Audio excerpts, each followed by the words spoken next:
US masters টি10 league বয়স্কদের tournament, যারা ক্রিকেটটা ছেড়ে দিয়েছেন বা ইন্টারন্যাশনাল ক্রিকেটটা খেলছেন না তাদের টুর্নামেন্ট। এই টুর্নামেন্টটা সিজন 2 হতে যাচ্ছে নভেম্বর মাসে। 10 দিনের টুর্নামেন্ট, 6 দলের টুর্নামেন্ট, যেখানে দুটা দলের মালিকানা অনেকাংশে আসলে বাংলাদেশিদের হাতে। রংপুর রাইডার্স তাদের মালিকানাধীন আটলান্টা রাইডার্স, এছাড়া বিপিএল এর খেলা আরেকটা দল সিলেট স্ট্রাইকার্স তাদের মালিকানাধীন ডেট্রয়েট ফ্যালকনস এই টুর্নামেন্টটাতে অংশ নিতে যাচ্ছে এবং এই টুর্নামেন্টে সব মিলিয়ে খেলবেন 10 বাংলাদেশি ক্রিকেটার। আমরা আইপিএলে বাংলাদেশের প্রতিনিধিত্ব দেখি, বিগ ব্যাশে মাত্র রিশাদ হোসেন দল পেয়েছেন, জিম আফ্রোতেও রিশাদ আছেন, এছাড়া সিপিএল বা পিএসএল, লঙ্কান প্রিমিয়ার লিগ, এগুলোতে বাংলাদেশিদের প্রতিনিধিত্ব দেখি। তবে একই সাথে একটা টুর্নামেন্টে 10 বাংলাদেশি ফ্র্যাঞ্চাইজি লিগে কখনোই হয়তো খেলেননি। কারা কোন দলে গেলেন তা নিয়ে একটু আলোচনা করতে চাই।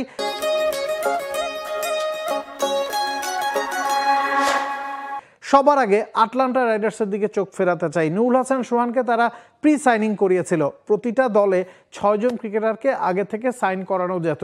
নুরুল হাসান সোহানের সাথে আটলান্টা রাইডার্স প্রি সাইনিংয়ে দলে ফিরিয়েছে শোয়েব মালিক, সামিত প্যাটেল, রাভি বোপারা, মোহাম্মদ ইরফান এবং একই সাথে ষষ্ঠ ক্রিকেটার হিসেবে পাকিস্তানি বংশোদ্ভূত আমেরিকান ক্রিকেটার হাম্মাদ আজমকে।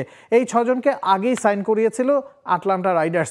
এছাড়া ড্রাফটে বিভিন্ন ক্যাটাগরি থেকে কিন্তু ক্রিকেটার দলে ফিরিয়েছে প্রতিটা ফ্র্যাঞ্চাইজি।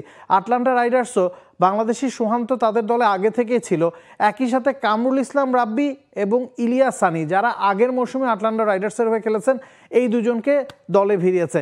আরেকজন সাইনিংও তারা করিয়েছে বাংলাদেশি, সেটা হচ্ছে আরাফাত সানি। তো সব মিলিয়ে আটলান্টা রাইডার্সের হয়ে এবারের ইউএস মাস্টার্স টি10 লিগে 4 জন বাংলাদেশি প্রতিনিধিত্ব করছেন। নুরুল হাসান সোহানের সাথে 2 left arm spinner Ilias Sunny, Arafat Sunny এবং পেস বোলার কামরুল ইসলাম রাব্বিকে ইউএস মাস্টার্স টি10-এ আটলান্টা রাইডার্সের জার্সি গায়ে চড়াতে দেখা যাবে। শিকাগো প্লেয়ার্স এই দলটার মালিকানা কিন্তু বাংলাদেশিদের হাতে না। শুরুতেই বলছিলাম ডেট্রয়েট ফ্যালকনস এবং আটলান্টা রাইডার্স, এই দুটা দলের মালিকানা রংপুর রাইডার্স এবং সিলেট স্ট্রাইকার্সের মালিকানা একই রকম। তবে শিকাগো প্লেয়ার্স দলটাতেও একজন বাংলাদেশি সুযোগ পেয়েছেন। একমাত্র বাংলাদেশি হিসেবে আলামিন হোসেন খেলবেন শিকাগো প্লেয়ার্স দলটাতে।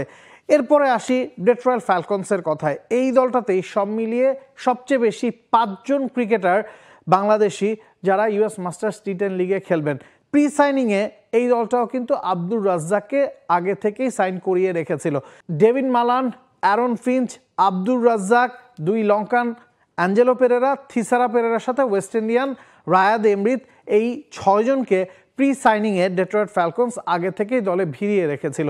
এরপরে ড্রাফটে তারা আরও 4 জন বাংলাদেশিকে নিয়েছে। সবচেয়ে বড় নাম, স্পটলাইটটা যিনি সবচেয়ে বেশি কাড়বেন, মাশরাফি বিন মুর্তজা। সিলেট স্ট্রাইকার্স দলটাতে তিনি বিপিএলে গেল 2টা মৌসুম খেলেছেন, ক্যাপ্টেন্সি করেছেন। মাশরাফি বিন মুর্তজাকে ড্রাফট থেকে ডেট্রয়েট ফ্যালকনস দলে ভিড়িয়েছে। শুধু তাই না, মাশরাফির ছোটবেলার বন্ধু সৈয়দ রাসেল, তিনিও ডেট্রয়েট ফ্যালকনসের হয়ে খেলবেন। এছাড়াও লোয়ার মিডল অর্ডারে হার্ড হিটিং ব্যাটসম্যান, যিনি বোলিংটাও করতে পারেন, আরিফুল হক ডেট্রয়েট ফ্যালকনসের হয়ে খেলবেন। এবং একেবারে শেষ দিকে তারা এনামুল জুনিয়রকে, বাংলাদেশের প্রথম টেস্ট জয়ের নায়ক যাকে বলা হয়, সেই এনামুল জুনিয়রকেও কিন্তু ডেট্রয়েট ফ্যালকনস দলে ভিড়িয়েছে। তো সব মিলিয়ে আব্দুর রাজ্জাক, মাশরাফি বিন মুর্তজা, সৈয়দ রাসেল, আরিফুল হক এবং এনামুল হক জুনিয়র, এই 5 জন ক্রিকেটার ডেট্রয়েট ফ্যালকনসের হয়ে খেলবেন। তো সব মিলিয়ে টুর্নামেন্টটা জমজমাট হতে যাচ্ছে। ফার্স্ট সিজনটাও তাই হয়েছিল। সেকেন্ড সিজনে সিলেট স্ট্রাইকার্সের মালিকাধীন ডেট্রয়েট ফ্যালকনসও এই টুর্নামেন্টটাতে খেলছে। ফার্স্ট সিজনে আটলান্টা রাইডার্সই বাংলাদেশের একমাত্র প্রতিনিধিত্ব করেছিল। এই জায়গায় বাংলাদেশের প্রতিনিধিত্ব বেড়েছে এবং বাংলাদেশি ক্রিকেটারের সংখ্যা বেড়েছে। সব মিলিয়ে 10 জন টুর্নামেন্ট মাতাতে যাচ্ছেন এবারের নভেম্বর মাসের 8 তারিখে শুরু হয়ে 17 তারিখে শেষ হতে যাওয়া ইউএস মাস্টার্স টি10 লিগে।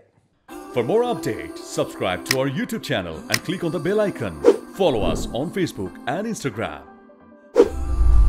Download T-Sports app to enjoy exciting games and highlights. Visit tsports.com.